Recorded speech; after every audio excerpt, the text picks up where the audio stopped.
Hello friends, आज के video lecture में हम समझाएंगे धातु के रासायनिक गुण।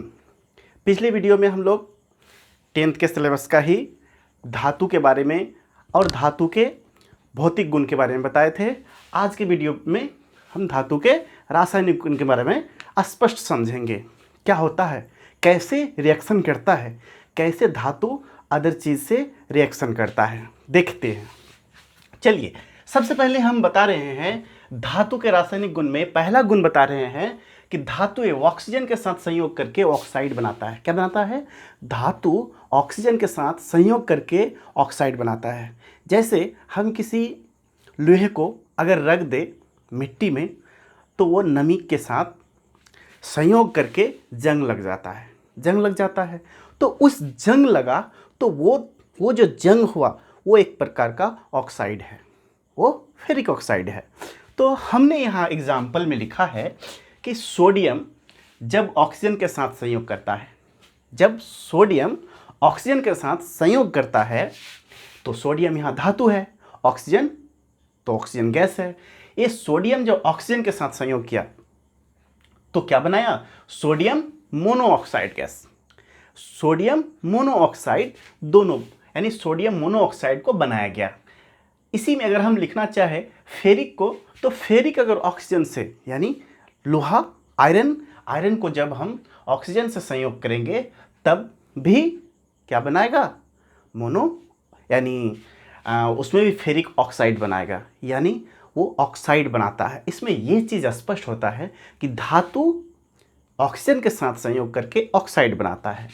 जैसे हमने यहाँ पे एक लिखा है, जैसे H2O के साथ संयोग किया तब भी यहाँ ऑक्साइड बनाया है ना, ऑक्साइड बनाया। तो यहाँ पे हम लोग देखते हैं, यहाँ हम लोग ये इसमें बता रहे हैं कि धातु ऑक्सीजन के साथ संयोग करके ऑक्साइड बनाता है। यहाँ जब सोडियम के साथ संयोग किया तो मोनोऑक्साइड बनाया, सोडियम मोनोऑक्साइड बनाया।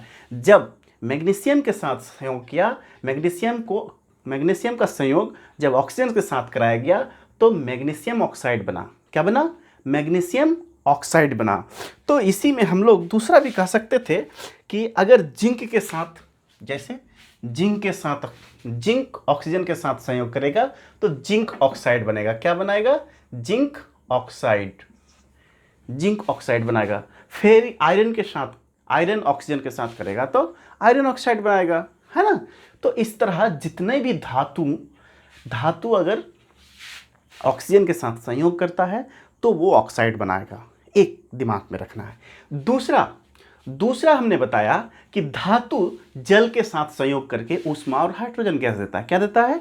जल के साथ संयोग करता है। जब धातु जल के साथ संयोग करेगा तो क्या देगा? ऊष्मा, यानी ऊष्मा के साथ साथ हाइड्रोजन गैस देगा।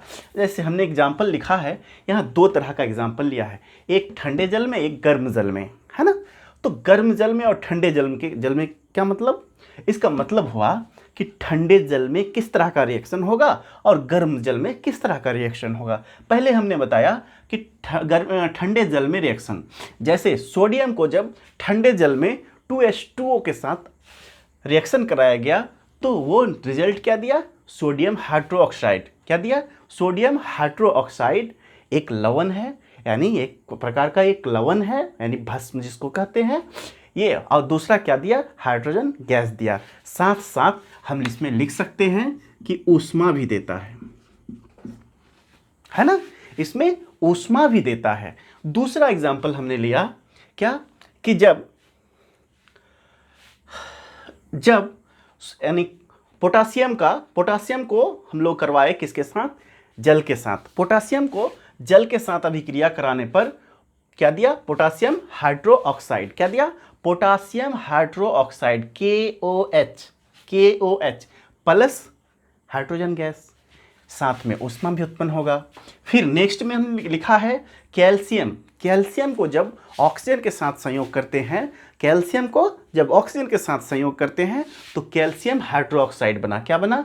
कैल्शियम हाइड्रोक्साइड बना। चलिए यहाँ 2 होगा, कैल्शियम हाइड्रोक्साइड।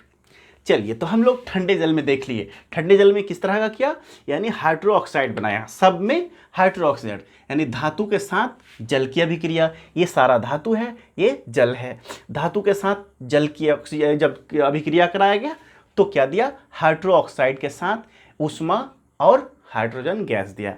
क्या दिया, ऊष्मा और हाइड्रोजन गैस दिया। चलिए, उसके बाद हम लोग लिखा है गर्म जल में, गर्म जल के साथ, यानी धातु को गर्म जल के साथ अगर अभिक्रिया कराए तो क्या बनता है, यानी जब हम मैग्नीशियम को जल के साथ, गर्म जल के साथ अभिक्रिया कराए तो मैग्नीशियम ऑक्साइड बना। क्या बना, मैग्नीशियम ऑक्साइड बना, साथ में हाइड्रोजन गैस दिया, इसमें भी हाइड्रोजन गैस दिया, इसमें भी हाइड्रोजन गैस दिया, लेकिन इसमें क्या बताया, इसमें ऑक्साइड बनाया और इसमें लवण बनाया। क्या बनाया, ये लवण है, ये ऑक्साइड है। तो ये चीज़ का फर्क है। क्या, गर्म जल के साथ जब ऑक्सीजन जल के साथ अभिक्रिया कराया गया गर्म जल के साथ तो क्या दिया, मैग्नीशियम ऑक्साइड दिया। क्या दिया, मैग्नीशियम ऑक्साइड। फिर जब Zn के यानी जिंक को करवाए, जिंक को H2O से करवाए, यानी जल के साथ अभिक्रिया कराए तो जिंक ऑक्साइड दिया। तीसरा में हम लोग लिखा है फेरिक, फेरिक को जब जल से करवाए, यानी आयरन को जब जल से करवाए तो आयरन ऑक्साइड के साथ हाइड्रोजन गैस दिया, है ना। तीसरा हम लोग तीसरा एग्जाम्पल में देखे हैं, इसका तीसरा गुण है धातु के रासायनिक गुण में तीसरा गुण है धातु पराया अम्लों के साथ अभिक्रिया करके। क्या किया, धातु पराया अम्लों के साथ अभिक्रिया करके हाइड्रोजन गैस मुक्त करती है। जैसे हम लोग यहाँ जल के साथ कराया तब भी हाइड्रोजन गैस दिया, गर्म जल ठंडा जल दोनों में दिया। तो इसमें हमने लिखा है कि धातु पराया अम्ल के साथ, यानी ये लगभग सभी में, लगभग कोई ऐसा होगा जिसमें नहीं हो, लेकिन लगभग सभी में कहा बताया गया कि धातु पराया अम्ल के साथ अभिक्रिया करके हाइड्रोजन गैस मुक्त करती है। दूसरा, उसके नीचे में हमने लिखा है कि जैसे कि सोडियम, सोडियम एक धातु है, HCl एक अम्ल है ना, HCl एक अम्ल है। सोडियम जब अम्ल के साथ तीव्रता से अभिक्रिया करके, वो तीव्रता से अभिक्रिया किया, सोडियम के साथ तीव्रता से अभिक्रिया करके सोडियम क्लोराइड बनाया। क्या बना, सोडियम जब HCl के साथ अभिक्रिया किया तो सोडियम क्लोराइड बनाया, साथ में हाइड्रोजन गैस को मुक्त किया। ठीक है, चलिए देखते हैं उसी को हम लोग यहाँ समीकरण में देखेंगे। जैसे 2 अणु सोडियम लिया और 2 अणु HCl लिया, ये दोनों को जब दोनों का अभिक्रिया किया गया तो क्या बनाया, लवण बनाया, NaCl बनाया, यानी एक लवण बना, यानी इसी को सोडियम क्लोराइड कहते हैं। और ये क्या हुआ, हाइड्रोजन गैस मुक्त किया। तो ये सोडियम क्लोराइड एक लवण है, ये भी लवण है, ये भी लवण है। ठीक है, तो क्या बताया, जब धातु के साथ अम्ल की अभिक्रिया किया तो लवण बनाया। क्या बनाया, लवण बनाया। चलिए, नेक्स्ट में भी हमने लिखा है जिंक को जब HCl के साथ अभिक्रिया कराया गया, जिंक को हाइड्रोक्लोराइड के साथ अभिक्रिया किया गया, है ना, तो ये भी क्या किया, जिंक क्लोराइड बनाया। क्या बनाया, जिंक क्लोराइड, और हाइड्रोजन गैस मुक्त किया। यानी Zn को 2HCl के साथ अभिक्रिया कराने पर ZnCl2 प्लस H2 यानी हाइड्रोजन गैस मुक्त किया। तीसरा एग्जाम्पल में हमने लिखा है कि मैग्नीशियम को जब HNO3 के साथ नाइट्रिक अम्ल, इसको क्या कहते हैं, नाइट्रिक अम्ल, इसको नाइट्रिक अम्ल कहा जाता है। ये HCl अम्ल एक है, ये नाइट्रिक अम्ल कहते हैं। तो ये नाइट्रिक अम्ल के साथ जब मैग्नीशियम की अभिक्रिया किया तो क्या बनाया, मैग्नीशियम नाइट्रेट। क्या बनाया, इसको क्या पढ़ेंगे, मैग्नीशियम नाइट्रेट। ये मैग्नीशियम नाइट्रेट और ये बनाया हाइड्रोजन गैस। चलिए चौथा में देखते हैं, धातु की अन्य धातुओं के साथ देखते हैं, धातु भी धातुओं के साथ अभिक्रिया कैसे करता है, धातु भी धातु के साथ अभिक्रिया कैसे करता है, इस चीज को हम लोग समझेंगे। चलिए देखते हैं, दिए हैं धातु की अन्य धातुओं के लवणों के विलयन के साथ अभिक्रिया करके कम क्रियाशील धातु को विस्थापित कर देता है। क्या करता है, धातु धातुओं के साथ अभिक्रिया करके, तो धातु धातु के साथ अभिक्रिया किस तरह करेगा, एक उसमें यानी एक विलयन टाइप का होगा, एक जो ठोस होगा। तो वही बताया गया कि धातु अन्य धातुओं के लवणों के विलयन के साथ अभिक्रिया करके कम क्रियाशील धातु को अलग कर देता है। यानी जो ताकतवर रहेगा वो फाइट करेगा और वो अपने कब्जे में ले लेगा, कब्जे में लेगा ना। तो ये कब्जे में लेना इसका मतलब ताकतवर होना, यानी अधिक क्रियाशील होना। जो धातु अधिक क्रियाशील होगा वो कम क्रियाशील धातु को विस्थापित कर देगा। क्या करेगा? कम क्रियाशील धातु को विस्थापित कर देगा। तो इसमें जितनी भी रिएक्शन है इसमें यही चीज़ दिखाया गया है कि कम क्रियाशील धातु को अलग कर देता है। जैसे जिंक को कॉपर सल्फेट के विलयन में डालने पर, जब जिंक को कॉपर सल्फेट के विलयन में डाला जाएगा तो क्या बनाएगा? कॉपर को विस्थापित कर दिया। क्यों किया? कॉपर को इसलिए विस्थापित कर दिया क्योंकि जिंक पावरफुल ज़्यादा है। जिंक अधिक पावरफुल है, कॉपर कम पावरफुल है। यानी जिंक क्रियाशील अधिक है, कॉपर कम क्रियाशील है। तो ये इसने अभिक्रिया करके जिंक सल्फेट बनाया। क्या बनाया? जिंक सल्फेट बनाया। कॉपर सल्फेट के साथ जब जिंक की अभिक्रिया किया गया तो जिंक सल्फेट बनाया, कॉपर को विस्थापित कर दिया। कॉपर को विस्थापित किया क्यों? क्योंकि कॉपर जो है कम क्रियाशील धातु है। किसके अपेक्षा?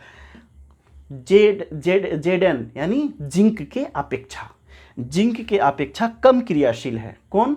कॉपर। नेक्स्ट हमने लिखा है फेरस यानी आयरन। आयरन को जब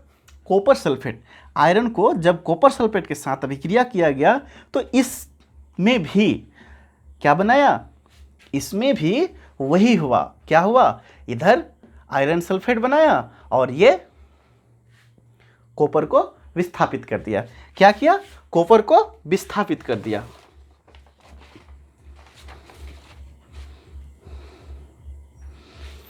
तो इसमें भी वही चीज हुआ। क्या हुआ कि फिर आयरन जो है कॉपर से अधिक क्रियाशील है। क्या है? आयरन कॉपर से अधिक क्रियाशील है, इसीलिए कॉपर को विस्थापित कर दिया कि कॉपर कम क्रियाशील है। ये फेरस सल्फेट बना लिया। नेक्स्ट में देखिए, नेक्स्ट एग्जांपल में दिया है कॉपर। देखो यहाँ कॉपर ही आ गया। अब देखो कॉपर भी कोई पावरफुल होगा जरूर। कॉपर भी किसी से तगड़ा है, यानी वो भी अधिक क्रियाशील है। किससे? तो एल्युमिनियम से ज़्यादा क्रियाशील है। कौन? कॉपर। एल्युमिनियम से ज़्यादा क्रियाशील कॉपर है। सॉरी, एल्युमिनियम नहीं, सिल्वर से अधिक क्रियाशील कॉपर है। तो ये कॉपर जब सिल्वर नाइट्रेट के विलयन में डाला गया, क्या किया? कॉपर को जब सिल्वर नाइट्रेट के विलयन में डाला गया तो क्या बनाया? Copper nitrate. क्या बनाया?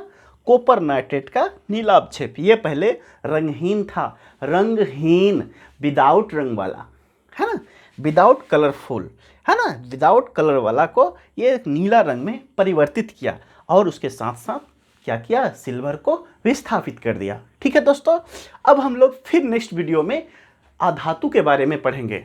ठीक है, अधातु के बारे में फिर से, जैसे कि हम लोग पिछले वीडियो में पढ़े थे धातु क्या होता है, धातु के भौतिक गुण, और आज हमने दिखाया धातु के रासायनिक गुण। ठीक है, और नेक्स्ट वीडियो में फिर हम लेके आएंगे अधातु क्या है, अधातु के भौतिक गुण क्या है, उससे क्या क्या रिएक्शन होता है, यानी उसके रासायनिक गुण को भी हम लोग बताएंगे, देखेंगे उसमें भी क्या क्या किसके साथ, वो धातु के साथ किस तरह से अभिक्रिया करता है, अधातु फिर ऑक्सीजन के साथ कैसे करता है, अदर गैसेस के साथ कैसे करता है, द्रव के साथ कैसे करता है, इस सभी चीज़ को हम लोग देखेंगे नेक्स्ट वीडियो में। ठीक है दोस्तों, तब आज यही तक, नेक्स्ट वीडियो में फिर मिलते हैं, तब तक के लिए बाय।